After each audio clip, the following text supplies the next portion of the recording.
Hello दोस्तों, मैं गौतम फागड़ा आपको अपने यूट्यूब चैनल पर स्वागत करता हूं। तो मैं आपके लिए लेके आया हूं हिस्ट्री का एक टॉपिक, +2 क्लास एनसीईआरटी, हड़प्पा सभ्यता, ईंटें, मनके तथा अस्थियां। हड़प्पा सभ्यता वो सभ्यता है जो आज से 5000 साल पहले प्रचलित थी, जो काफ़ी फेमस है। आज के समय के अनुसार हम देखें, जो रहने का, आवास का जो व्यवस्था है, वो वही व्यवस्था आज से 5000 साल पहले देखी जा सकती थी हड़प्पा सभ्यता के अंदर। तो चलो आइए हम इसके बारे में थोड़ा सा और जानकारी लेते हैं। हड़प्पाई मोहर संभवतः हड़प्पा अथवा सिंधु घाटी सभ्यता की सबसे विशिष्ट पुरावस्तु में सबसे पहली बात यह है कि जो इसके अवशेष हैं वो सबसे प्राचीन है माने जाते हैं, और इसमें प्राचीन में सबसे पहली बात इसने की हड़प्पाई मोहर, जो आपको ये बिल्कुल साइड में आपको जो दिखाई दे रही है, ये हड़प्पाई मोहर है। तो इस मोहर में जो दिखाया गया है, एक जानवर का चित्र उकेरा गया है, ऊपर कुछ लिखा हुआ मिला है। सेलखड़ी नामक पत्थर से बनाई गई अब ये बनाई किस चीज़ की गई? सेलखड़ी नामक पत्थर की बनाई गई, पर सामान्य रूप से जानवरों के चित्र और एक ऐसी लिपि के चिन्ह उत्कीर्णित हैं जिन्हें अभी तक पढ़ा नहीं जा सका है। इसका कहने का मतलब ये है कि हड़प्पा सभ्यता की लिपि को आज तक जो कुछ लिखा हुआ है वो आज तक पढ़ा नहीं गया है।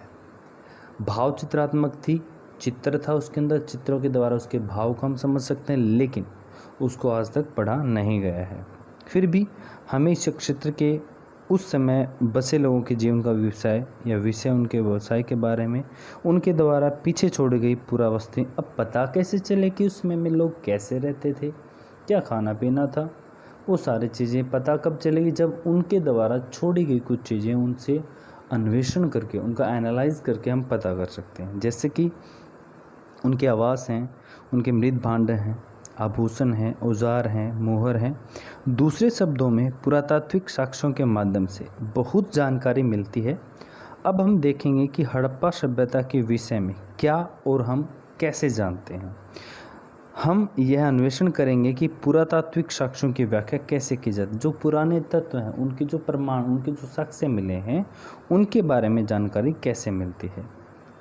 निश्चित रूप से इस सभ्यता के कई पहलू आज भी हमारे जानकारी से परे हैं, और हो सकता है वो हमेशा ही रहे, भी उनको पढ़ाई ना जा सके। ऐसी टेक्नोलॉजी अगर आ जाती है, उनके बारे में पता चल जाएगा तो दी बेस्ट। अगर हो सकता है अगर उनके बारे में ऐसा चलता रहा तो हम नहीं पढ़ पाए। तो ये औजार आपको दिखाए गए हैं गोल्डन कलर में।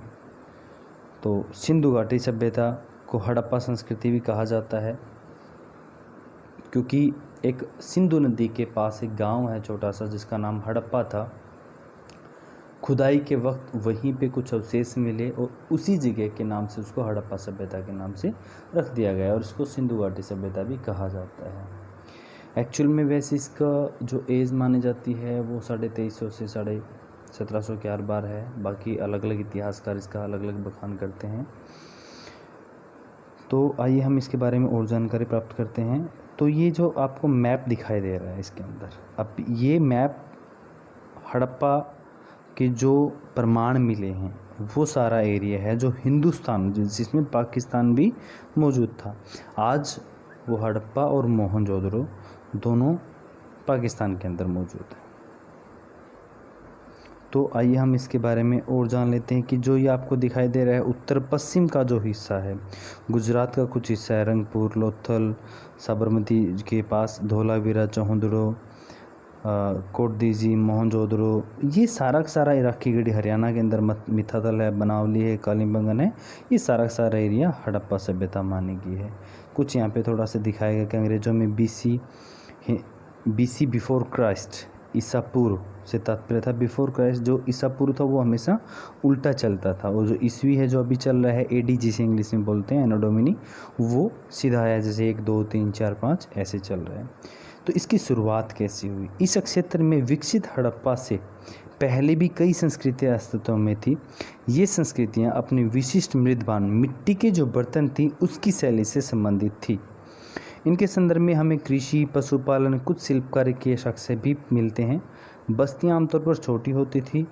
इनमें बड़े आकार की संरचनाएं लगभग न के ही बराबर होती थी, बड़े आकार की संरचनाएं नहीं होती थी। कुछ सतलों पर बड़े पैमाने पर इलाके में जलाए जाने के संकेत भी मिले हैं, कुछ अन्य सतलों के त्याग दिए जाने के संकेत मिले हैं।